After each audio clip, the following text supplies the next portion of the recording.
Hello dear student, today I will teach you in this video about Galileo's experiment with inclined plane. In this video I will teach you the Galileo's experiment. तो यहाँ पर हम देखते हैं Galileo took two inclined plane AB and CD और यहाँ पर उन्होंने एक मार्बल भी लिया था. ये मार्बल है, यहाँ पर मैंने पिक्चर को डिस्क्राइब किया है. तो व्हाट हैपन्स, उन्होंने ये जो इंक्लाइन प्लेन लिया उनको एक सेम एंगल में सबसे पहले उन्होंने रखा हॉरिजॉन्टल से. ये हॉरिजॉन्टल सरफेस है, ये एंगल और ये एंगल दोनों क्या है, सेम है. सेम एंगल पे उन्होंने इंक्लाइन प्लेन को रखा.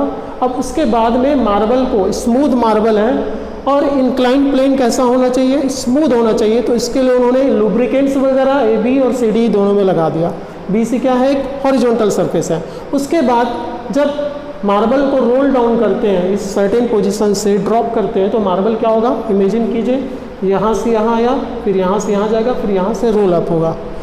तो जब इंक्लाइन प्लेन का एंगल क्या है, इंक्लिनेशन का सेम है, तो marble almost same height reach करता है. यहाँ से रोल डाउन करने में जितना हाइट लगा, रोल अप उतने ही हाइट ऑलमोस्ट रीच करता है. उसके बाद जैसे जैसे उन्होंने एक्सपेरिमेंट को और भी आगे बढ़ाया, कैसे एंगल को और ज़्यादा करते गए. वो एंगल यहाँ पर था तो और एंगल मतलब डिक्रीज़ करते गए. इधर से क्या हो रहा है, एंगल डिक्रीज़ हो रहा है ना, तो डिक्रीज़ करते गए.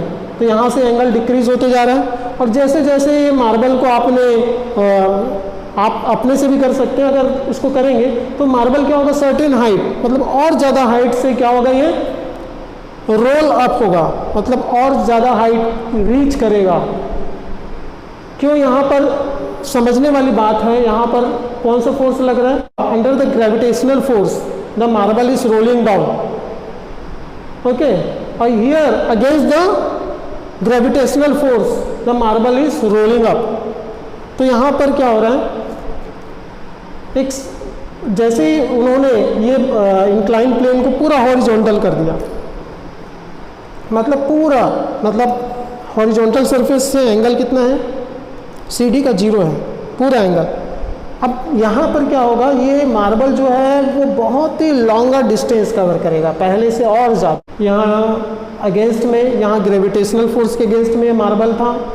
उसके बाद जैसे जैसे एंगल ऑफ इंक्लिनेशन क्या करते गए, हम यहाँ से कम करते गए, कम करते गए, कम करते गए, तो ग्रेविटेशनल फोर्स जो है इसके अगेंस्ट में मार्बल के क्या होते जा रहा है, कम होते जा रहा है. और जैसे जैसे ग्रेविटेशनल फोर्स कम होते जा रहा है, ये मार्बल क्या होते जा रहा है, बहुत ही आगे और ट्रैवल करते जा रहा है, लॉन्गर डिस्टेंस को क्या कर रहा है, ट्रैवल कर रहा है. कि जब किसी ऑब्जेक्ट में कोई भी एक्सटर्नल फोर्स वर्क नहीं करता है तो वो मोशन में रहेगा. वो भी कैसा motion, rectilinear motion in a straight line. The laws of motion. What are the laws of motion? Who proposed it? As you can see that Newton's law of motion. The scientist Sir Isaac Newton in 17th century, he proposed 3 laws of motion by studying the Galileo experiment with inclined plane and some other scientists. तो उन्होंने सारे experiment को जो past में हुआ था उस समय उन्होंने ऑब्जर्व किया, देखा. उसके बाद उन्होंने 3 लॉस प्रेजेंट किए, प्रपोज किए 17th सेंचुरी में, जिसको न्यूटन्स लॉ ऑफ मोशन के नाम से जाना जाता है. फर्स्ट लॉ ऑफ मोशन क्या बताता है, Newton's first law of motion states that a body continues to be in its state of rest or of uniform motion in a straight line unless it is compelled by some external force to change that state. A body is in state of rest or in uniform motion in a straight line will always be remain in state of rest or in uniform motion unless compelled to change its state of rest or motion in a uniform straight line by some other external force. तो कोई भी object अगर वो state of rest में है तो rest में ही रहेगा, और मोशन में है तो मोशन में रहेगा, जब तक कि उस पर कोई एक्सटर्नल फोर्स अप्लाई नहीं किया जाता है. तो तो ये लॉ सर आइजैक न्यूटन ने दिया था, और इसमें इन्होंने 3 इसके पार्ट्स हम यहाँ पर देख सकते हैं इस लॉ के। स्टेट ऑफ रेस्ट, अगर एक बॉडी स्टेट ऑफ रेस्ट में है तो उस समय हम कुछ एग्जांपल को देखेंगे। State of motion in a straight line, एक बॉडी स्टेट ऑफ मोशन में है स्ट्रेट लाइन में, उस समय के सिचुएशन को देखेंगे। स्टेट ऑफ, एक बॉडी का जो स्टेट होता है डायरेक्शन का, वो अपने आप से चेंज नहीं कर सकता, उसके लिए कुछ एक्सटर्नल फोर्स लगाना पड़ता है। If body in any direction it will continues to be in that particular direction unless an external force is applying on it. Okay, जिस डायरेक्शन में एक बॉडी है उसी डायरेक्शन में रहेगा जब तक कि उस पर कोई एक्सटर्नल फोर्स लगाया नहीं जाता है। अब यहाँ पर हम देखेंगे Newton's first law of motion में, सपोज इसके फर्स्ट पार्ट को हम देखेंगे, first part of Newton's law of motion. इस पर ये लॉ फर्स्ट लॉ के फर्स्ट पार्ट को, स्टेट ऑफ रेस्ट। अब हम देखेंगे Newton's first law of motion के फर्स्ट पार्ट को, state of rest. Example of बस, बस के एग्जांपल को लेते हैं। If bus driver suddenly starts the bus, what happens? The person on the side of the bus suddenly moves backward. Why it is happening? What is the reason behind it? तो कोई भी bus driver अगर बस को अचानक start करता है तो उस पर बस पे बैठा हुआ कोई भी व्यक्ति पीछे की ओर चला जाता है। ऐसा क्यों होता है? ऐसा इसलिए होता है, फर्स्ट जो बस में बैठा हुआ व्यक्ति है वो अपने पैरों को बस में रखा हुआ है, which means that but the foot is in contact with the bus, but the upper part of the body is in state of rest। upper part जो है बॉडी का क्या है, स्टेट ऑफ रेस्ट में है। तो जैसे ही बस स्टार्ट होता है, हमारा लोअर पार्ट जो है, या मैं बैठा हूँ या कोई भी बैठा, उसका लोअर पार्ट जो है बस से अटैच है, मगर अपर पार्ट है स्टेट ऑफ रेस्ट में। अचानक बस स्टार्ट होता है तो यहाँ पर क्या होता है, जो स्टेट ऑफ रेस्ट में जो अपर पार्ट है वो अपोज करेगा इस लॉ के accordingly, Newton's first law of motion के अकॉर्डिंगली अपोज करेगा उसके स्टेट ऑफ रेस्ट में कोई चेंज हो रहा है उसके लिए। तो अपोज कैसे करेगा?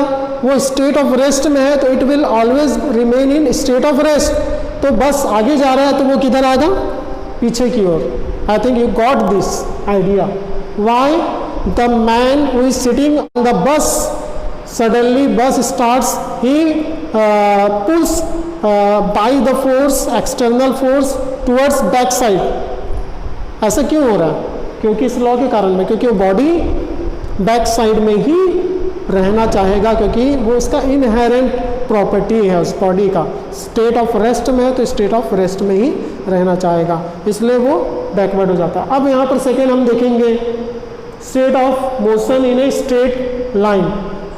Suppose the bus stops suddenly, अचानक कोई चलती हुई बस अचानक रुक जाती है। उस समय क्या होता है? चलती हुई बस अचानक रुक जाती है तो आप इमेजिन कीजिए, आप बैठे हैं बस में, भैया बस चला रहे हैं, आप स्कूल आते हैं बस से, तो आपने ऑब्जर्व किया होगा अचानक बस रुकती है, आप आगे की ओर चले जाते हैं। ऐसा क्यों होता है?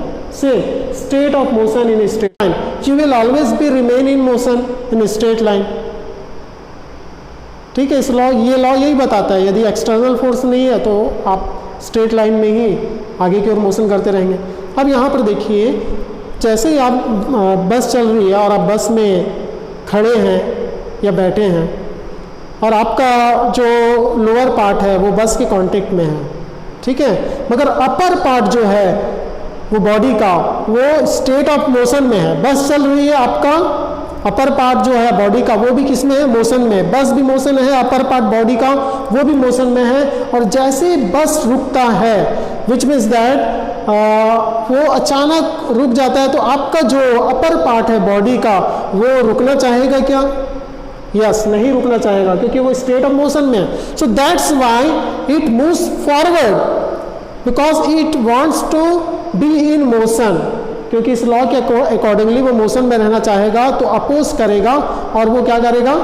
आगे की ओर झुक जाता है। अगर हम बस में, यदि आप बस में तो आपका बॉडी झुक जाएगा आगे की ओर, ठीक है। तो यहाँ पर ये state of motion straight line में हमको समझ आया। Third, can not change the direction itself, a body can not change the direction of motion itself. ठीक है, तो इसका एग्जांपल देखते हैं। Suppose a driver has to turn the car if he is going through a street, what will he have to do? तो उसको क्या करना पड़ेगा? उसको he has to apply the external force, unbalance force on the steering of the car to turn the car. Car को मोड़ना है तो उसको एक अनबैलेंस फोर्स लगाना पड़ेगा स्टीयरिंग में, और ऐसा करके उस कार को क्या कर सकता है? मोड़ सकता है। जब तक कि वो फोर्स उस कार में, इसके स्टीयरिंग में नहीं लगाएगा, वो कार वहाँ से मुड़ेगा नहीं। ठीक है, तो उसको फोर्स लगाना पड़ा। मान लीजिए if you are driving cycle, if you want to turn the cycle from straight road, so what you will have to do? You will have to turn the handle of the bicycle. If you do not turn, the bicycle would not move. Okay, तो ये क्या होता है? Can not change the direction itself. तो आपको direction change करने के लिए उस पर एक्सटर्नल फोर्स लगाना पड़ेगा। तो ये हमने देखा न्यूटन्स फर्स्ट लॉ।